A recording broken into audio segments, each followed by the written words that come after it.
భర్తతోనే భాగ్యం అనుకున్నదమ్మా, మగనితోనే వచ్చం అనుకున్నది, పురుషునితోనే పుణ్యం రబ్బతోనే రాదనుకున్నది అమ్మ.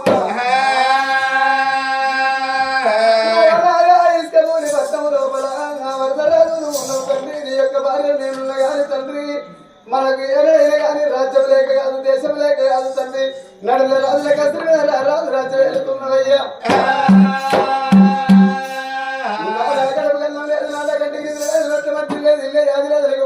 యాదికి రాకబాయనా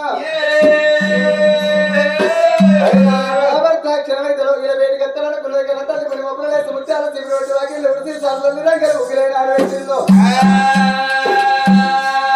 వంటశాలలో అన్ని రకాల వంటకాలు తయారు చేసి తల్లి భర్త రాక చూస్తుంది.